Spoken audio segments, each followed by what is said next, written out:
Hi, and thank you for tuning in to another episode of Pivotal Moment. I'm your host, Nikita Boston. Great news, ladies and gentlemen, to share at the top of the show. Our podcast was just picked up by, wait for it, Pandora. Yes, Pandora and Amazon Music. So yes, and yes. Of course, we are still available on iHeartRadio, Spotify, Apple Podcasts, Google Podcasts, and Podbean. Listen whenever and wherever you get your podcast. Thank you so much for your support, for your shares, for your tweets, for making Pivotal Moment grow, expand, and reach the audiences that we have reached. We have so much more to go. And today, I am delighted to bring one of my favorite episodes and guests to you. Joyce Ekworomadu is a part of history. She's only the 12th female in history to be a part of the Harlem Globetrotters. She's the first Nigerian to play on the famous team. She's a former WNBA player, and now she is a sought-after motivational speaker. Ekworomadu shares her pivotal moment with us, the moment that made the difference, that took her from where she was to where she wanted to be. And here's a little bit more about Joyce. You were the first Nigerian to play on the Harlem Globetrotters. You've traveled to over 30 countries. You were a former member of the Nigerian national basketball team, a former member of the WNBA. You've been on the Jimmy Fallon Show, Queen Latifah Show, Rachel Ray, Nickelodeon, Disney Canada, and like a whole lot of others. You're like coaching. You just do all these things. So I don't know if you're like Shaka Khan, like every woman, but you do a lot. So the first question is, how have you been able to put all this in one lifetime? Where did it start in terms of basketball? Oh my goodness. That's a big question, yes. But where did it start? That is a great question. So literally just started playing at 10 years old. Played outside at 10 years old. Used to live in Irving, Texas. So, a lot of the neighborhood kids, that was the thing to do. And so I fell in love with the sport. Back when I started playing in 96/97, that was when the WNBA started. So, like, my initial stage of playing, there wasn't really an math or aftermarket for girls to aspire to be. And then, so in 97 was when the WNBA started. So I was like, oh my gosh, I want to be a pro basketball player. And, at 10 years old, you say things, but then, you're speaking it into the air and you're speaking it into existence. So I played against boys all the time. It was just me and this one other girl that used to do that. And, again, fell in love with the sport. My favorite player at the time before the WNBA was Allen Iverson. So I remember watching. Yes, the answer. I remember watching him all the time, crossing over Michael Jordan and just being undersized and just seeing how much heart he had for the game. And then I remember there was a Reebok commercial he did where it sort of broke down his crossover. So I remember doing that over and over and over and over, and it became a part of my package. So when the WNBA came about, I was like, oh my gosh, there are women who are just ballers like the men. And so it was neat because they paved the way for me to be able to dream, and so growing up, I just kind of took it leisurely because I'm a product of two Nigerian parents. And so they didn't believe in sports being a career. Like, that just wasn't a thing. So I didn't have a lot of support from my parents. They were more so like, oh, face your books. You need to be a doctor, a lawyer, something in the medical field, a judge, an architect, like something, engineer. That was another big one. And that's what they wholeheartedly believed. So anytime I would, tell like my AU teams or my club teams, hey, I'm not going to play this weekend, I've got to work, or, something that just didn't really make sense at that age, they would be like, no, my teammates were like, you're playing in this championship game, like, I don't care what you're saying, you're going to quit that job, all this stuff. So I think they all saw my talent, and I didn't know how good I was. I just really loved playing, and that transitioned into getting scholarships for college, and colleges started to look at me, and so that's when my parents were like, oh, wait, so basketball can take you to college for free? Like, oh, okay. Yes. Sure. Now we're on the bandwagon a little bit. So I ended up going to Texas State University. mid-major Division I. It wasn't like my top college that I wanted to go to, but at the time, I didn't really know much about getting recruited. So started playing select ball a little bit later than normal. And so, all these life experiences are life experiences that now I can, go and teach kids like, no, this is the path to go, towards success. But even despite all of that, I still was able to accomplish a lot. My senior year at Texas State, I played on the national team for Nigeria. And that's really where the ball started rolling for my dream to start coming into fruition. So my head coach for the national team for Nigeria was an assistant coach for the Houston Comets, who won championships in the WNBA. So this man is coaching people that I looked up to growing up. And so, of course, I'm going to listen to him. He's like, hey, if you want to get to that next level, you've got to transition into being a point guard. And so I listened to him. He took me under his wing. I was able to have a look from San Antonio Silver Stars in 2008.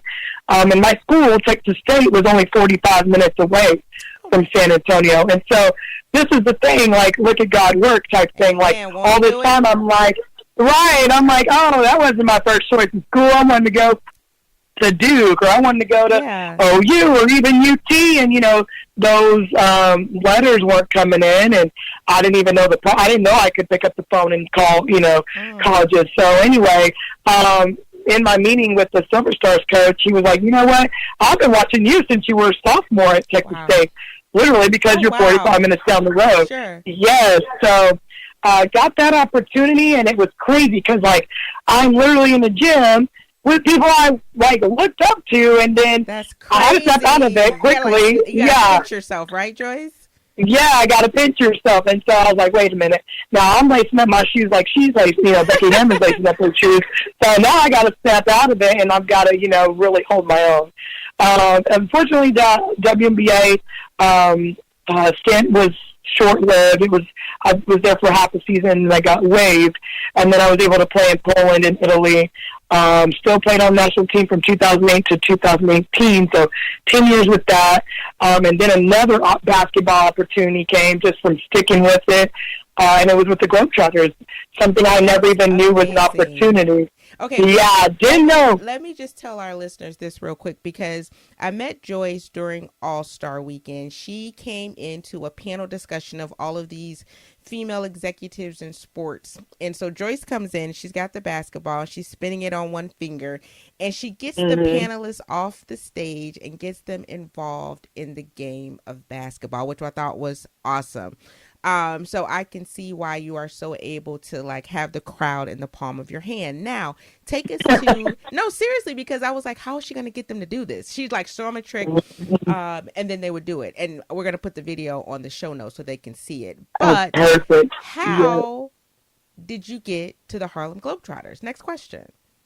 Yeah, that is a great question, because, again, it was something that, I never grew up thinking about. I didn't even know it was an opportunity. And again, because I went to Texas State, one of my friends, he was on the Globetrotters. He played on the men's team at Texas State. And so I'm just checking up on him. His name's Brandon Bush. And I was like, hey, Brandon, what you been up to? He's like, oh, I'm on the Globetrotters. I was like, wait, what? When did that happen? Yeah. I was going to drop that and keep going? What? Yeah, Charlie Neal, how they used to, do tricks and stuff. He's like, yeah. So, and he's like, you know what? They have girls, too. I was like, well, man, put me on. And so he tells them a little bit about me. And at the time, in 2012, I was teaching and coaching. So I'm in the middle of, giving back to the game and teaching kids and using my story and, getting them skilled and trained to go to the next level. And here's another opportunity that's hey, you better hop on this. So I go to Houston. I have no idea, what the first thing is that they're going to ask me to do. I couldn't spin the ball on my finger, didn't know any tricks.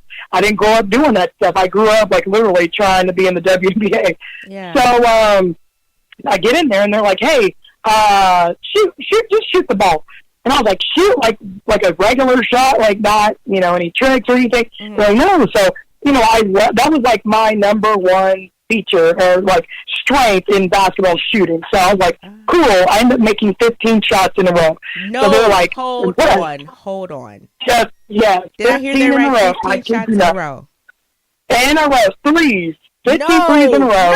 No, you didn't. That was it. Oh, you clowned them. You just came in there showing off, like dropping them. I was showing off, right? That's amazing. Didn't even know it. So then they're like, all right, we'll play with these guys. And so, remind you, when I was 10 years old, I played with boys all the time. So it was like, I was a kid again. I was like, oh, I've always played with guys, you know, even in college, like we had male practice players. That was just the thing to do. So I played against the guys. I scored a couple times, you know, held my own, showed that I belonged. And then the final stage was, let's just talk. Like, who are you? Like, what do you like to do? And I guess they fell in love with the personality. And so they really needed someone who not only was a good basketball player, but that could relate to kids and that had some sort of charisma to them in a light.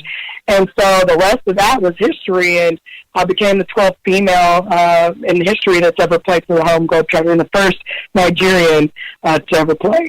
I beat the guys, and so they had to respect me. But, you know, I think I can speak for every woman that's in a male-dominated industry. You always have to go in proving yourself, right? Like, they don't just give you that respect. Like, you have to earn it. And once that you get it, it's like, oh, no, like, she's like one of us, if not better. Like, oh, she can outshoot. They'll bet on me over some of the guys. So they really were supportive. They had my back with a lot of things. They taught me a lot of things as far as the camaraderie of being a Globetrotter, the tricks, better ways to, you know, carry out the jokes within the show, the entertainment side of it. And so we really had like a family atmosphere. And, you know, we all had different personalities, but our main goal was to bring smiles to people's faces. And I think we were all cut from that same fabric. So it was great experience. You're like a perfect fit for that because you're like a one-woman show. We were like, hey, we're 5 feet, but can we do what she does? And she's like, no, sit down. I'm like, come on, I'm teaching everybody.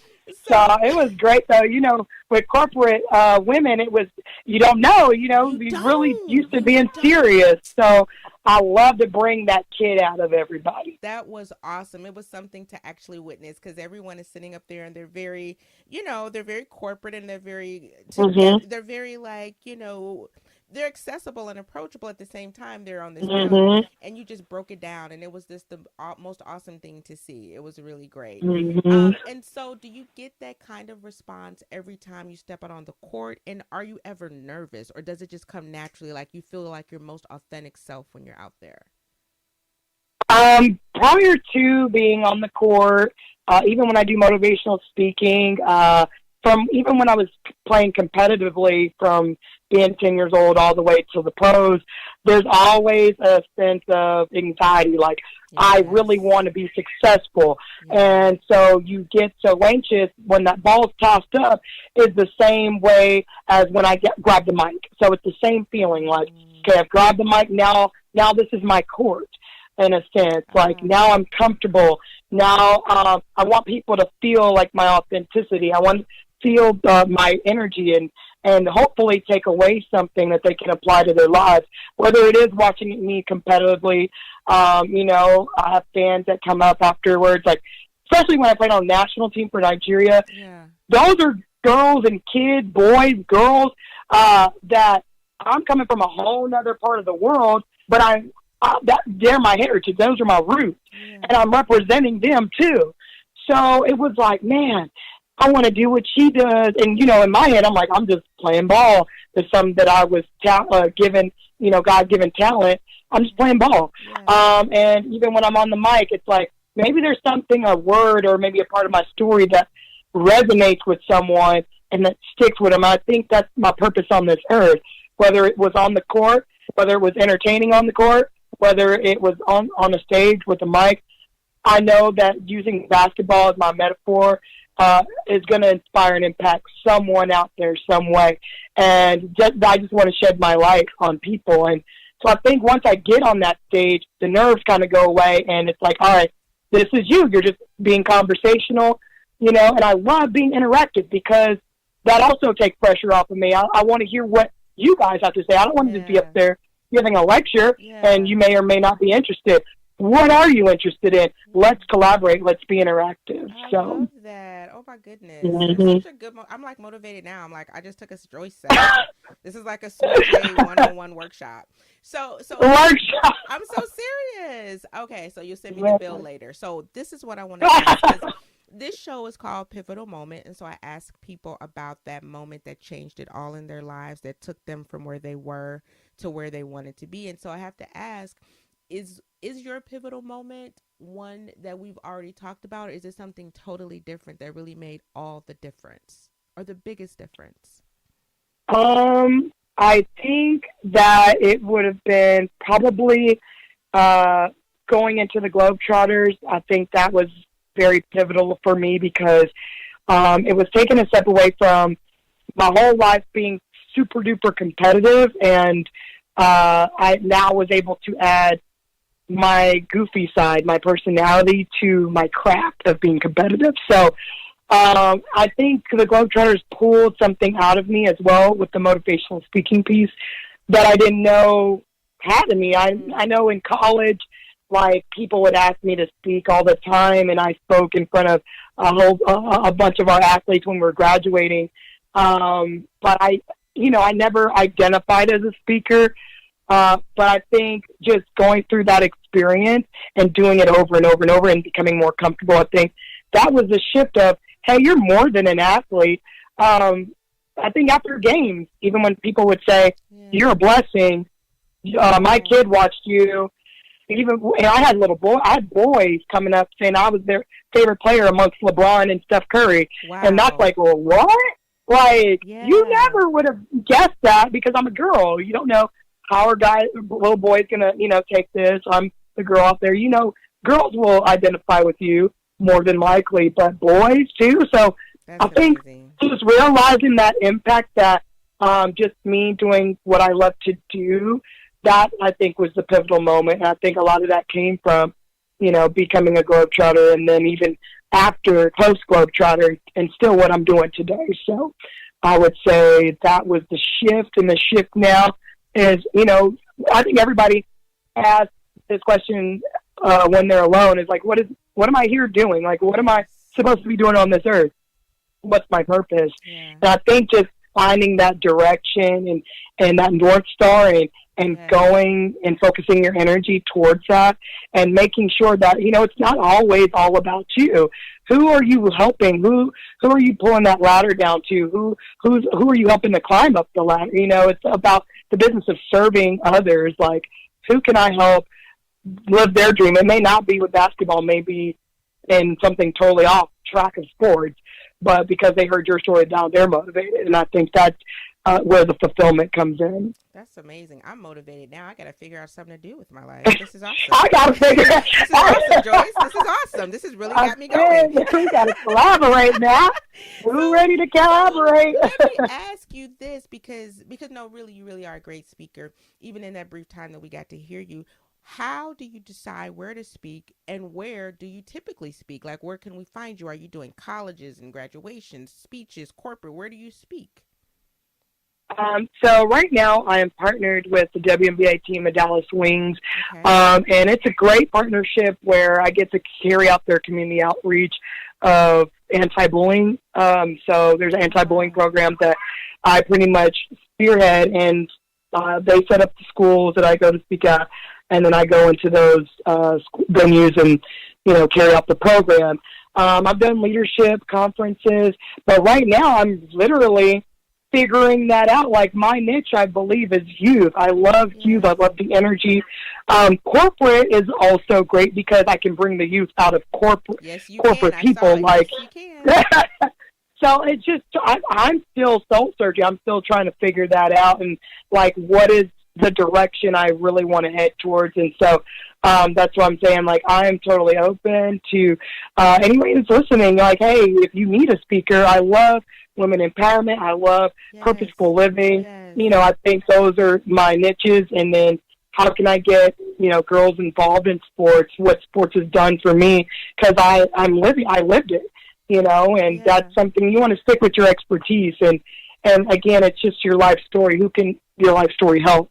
So you've been in 30 countries, as we talked about earlier, and you're the first Nigerian player that was on the Harlem Globetrotters. And now you're speaking to kids in these mass audiences and telling them about what can happen and through the story or metaphor of basketball. Why do you think, this is kind of a broad question, but why do you think sports is so pivotal? This is pivotal moment, but why do you think it's so pivotal? And do you think you would have the clarity you have about your role and your purpose without sports or without basketball in particular? Why is it so important? Oh, that is a juicy question. I love it. Juicy question. Yes, it's got my wheels turning right now. All right. So Joyce, I will say, this is great because literally I know sports is important and pivotal for athletes because they've told me. Literally, I could take my own life story, but recently there have been kids that said, you know what, without volleyball, I wouldn't have got my grades together. I don't know what I've been in the streets. I would have been probably into drugs. I had another kid that said, without sports, like I would have, hung out with the wrong crowd. I would have had behavior issues in class because the coaches stay on their butts. The coaches, one thing that teachers do is they go to the coach. They say, hey, I'm having a problem with this athlete. How can you help me? We'll fix that real quick, okay? When they get to the gym, they're going to run, they're going to do child pushes, and they'll realize, okay, please don't tell my coach. I'm going to shape up. I'm going to get my behavior together. I'm going to get my grades together. And another thing is, sports is a privilege. So for me growing up, I was always pretty much a sport, like A student. Like I liked reading. I was kind of like a nerd. But so like school wasn't really an issue for me. But I knew that like if I ever like fell off, that I wouldn't be able to play sports. So that in itself is like sports is a reward. Like you get to play if you're passing. That's a reason why you're called a student athlete. And with that, okay, not only does it get you academically on board, but also your character, right? So through sports, you learn to be prompt. I was late to practice in high school, and I had to do towel pushes, and that quickly solved that problem. I was late in college. I had to run bleachers. That solved that problem. I knew it taught me respect. I couldn't just talk back to anybody because they would solve that problem. It taught me being confident in my, obviously if you prepare yourself within your sport, putting in extra hours, so that translates into the workforce, employability skills, right? So if you want to be great at something, there's not a secret formula. You got to work hard at it, right? So sports, because I put in an extra 45 minutes after our 2.5-hour practices as a senior in college, that was the difference between me getting to the next level and the rest of my teammates not. Because I was working on my own individual skill. How can I make myself better to then make my team better? And it wasn't a secret. The years before, I wasn't doing that. So it was like I was focusing on, okay, I need to become better. How do I do it? I don't only just say that. I write down goals. How can I meet this goal, as a team? It teaches you teamwork, dealing with different personalities. How can I be a leader of this group with different personalities and get everybody to buy in, being a captain of a team? So all of those things translate, again, into employability skills. That's the workforce. Globetrotters, I'm a female amongst men. So now we have women CEOs, women directors, being a woman in a male-dominated industry. So without sports, I'm not too sure that I would have learned these lessons. I'm not too sure where I would have been. And there's a reason why at 10 years old, I picked up the ball and fell in love with it. And at 33 years old now, I still am in love with the sport. So wow, it is something that... Awesome. You have such a great story and a wonderful way of kind of encapsulating all the pertinent parts and conveying how that relates to the people listening. And I love that. So I want to ask you this about basketball, about women's basketball, the WNBA, and female athletes in particular, but specifically basketball.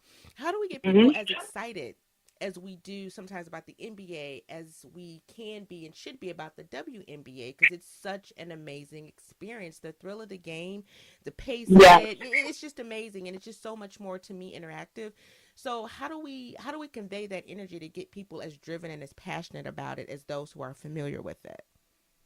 You know what? I think there needs to be brand familiarity. And what I mean by that is I think that players in the WNBA need to get out into the community. You need to start speaking with people. People are not going to know about something if they don't know about it, right? Like, if I go speak and I'm speaking on behalf of the Dallas Wings, the kids are going to gravitate towards Joyce, but I'm not on the Dallas Wings, right? So the kids are going to be, okay, this person's cool. I want to see this person, but I'm not on the court. So why not let's put players out there in the community? Not every player can speak. Not every player wants to do appearances and stuff like that. But I think that they need to be seen. I think that not only do marketing dollars have to be put in strategically, but also the players have to do their part into getting to the community so that people are building relationships with them and wanting to buy in. Also, I would love to see the NBA being like a big brother, like what things work for the NBA players. Let's transition that into the WNBA. And looking at it from that aspect, it's kind of tough to get people to watch a game. I'm speaking from the WNBA standpoint. Whenever ESPN is broadcasting a game at Wednesday, like on a Wednesday at 11 a.m., who's watching that? Where everybody's at work, they could say there's, a game on ESPN, and that's like cool. But look at was that strategic? Like that's not really strategic in my eyes because people are working. Like what about prime time? And I think there may be fear of maybe losing money doing that. But I think that if you package it correctly, that people start to recognize, okay, and the time is now. We are in the time frame of women empowerment. Like we are that ball's rolling in our direction, and you could see with the collective bargaining agreements, with the salaries going up. You can see with the women's national team for soccer. And there are more women on TV. We have International Women's Day month, and there's more dollars putting in, but these big companies still trying to figure out how do we bridge that gap. So I think it's just it's getting out there. It's getting people, athletes, relatable people, not just any athlete. Your star athlete, your star athlete may be your star athlete, but they may not be relatable. They may not be personable. So don't put that person out there, So I think that's just really building relationships, I think, is what it comes down to. This is so good. So, okay, Joyce, I know I have talked for a great deal, but this is what I do. So, is there anything that I didn't ask you that you think is particularly important or relevant to our talk about sports, female athletes, and the game of basketball? Well, I think you hit everything on the nail. I'd actually like to hear about you a little bit. Oh my and goodness. What your pivotal moment she just was. Turned the tables on the host. Well, I tell you, my pivotal moment and why I started the show is because I was challenged on a story pitch that I submitted. And the challenge came with giving this person additional detail. And I thought, I have given you 30 stories with specific detail about each possibility, and this is still the inquiry. And it kind of frustrated me a bit. And I said, you know what? I'm going to stop trying to tell your story. I'm going to tell my story. And I'm going to tell the stories of people who did something because of one moment. That was my one moment. And it made this show and all the people I've interviewed since then and all the platforms I'm in it or on. And so, but for that kind of challenge, tension, what have you, I wouldn't have done it, So that's my Mm-hmm. pivotal moment. No one has asked me that so far. That is something. Look at you. That was a Mm-hmm. juicy question. Thank you. We're going back to that That juicy was a question. good one. That was a good one. So Yes. yeah, we have to talk offline because I may have some speaking opportunities and folks to kind of connect you with, because I think what Cool. you need, or what people need, I should say, is to see the example of what can be, right? And Mhm. the possibility in living form, in dribbling form, Mhm. in motivational Mhm. form of what that looks like. And I think that's awesome. That's you. I So would love to talk offline. That'd be yeah, great. yeah. Yes. So, we want to thank Joyce for coming on the show and for sharing with us her background, her heart, her humor, her skills, her ability to relate and be relatable. We love that, and we're going to keep following her. And where can people follow you as they are learning more about themselves and being empowered? Cool. So there, Instagram. I'm pretty big with Instagram, so you can follow me at Miss Joyce 22, and that's MissJoyce 22. Also on LinkedIn, my full name, Joyce Ekworomadu, and then my website, jmoneytalks.com. So there's several different outlets and that you can reach me at, and I'm very responsive. So Yes, don't be yes, afraid she to shoot me is. an email. Blow her up, y'all. Blow her up because she will Blow me respond. up, blow me up. I love to talk. I She love will to talk to respond. everybody. And My I main thing is I love to pick your brain, so I love to hear Amen. people's stories and You did a go great from job there. today. And I will include all of her information in the show notes. So if you did not have a pen, you will be able to find it at the end of the show. So, Joyce, I'm going to talk to you in a second. Thank you, listeners, for listening to this episode. We will talk with you next time. Bye, listeners. Thank you, Joyce. Bye. Great guest, great episode. What an awesome time with Joyce Ekworomadu, former Harlem Globetrotter, star player for the Nigerian national team, former WNBA player, and current motivational speaker. Amazing athlete and influencer she is. Follow Joyce on her social media platforms listed below in the show notes and become a fan of WNBA basketball if you have not already. And check out the rest of our Game Changer series with Chicago Sky owner Michael Alter, Las Vegas Aces player and Team USA member Kelsey Plum, and so many more. Find us, remember, on our new platforms, Amazon Music and Pandora. Listen to us also on Spotify, iHeartRadio, Apple Podcasts, Google Podcasts, and Podbean. Thank you so much for your support. It means everything. Your follows, shares, tweets, retweets, and likes. We love it. Keep it coming. I'm your host, Nikita Foston. We will talk to you next time.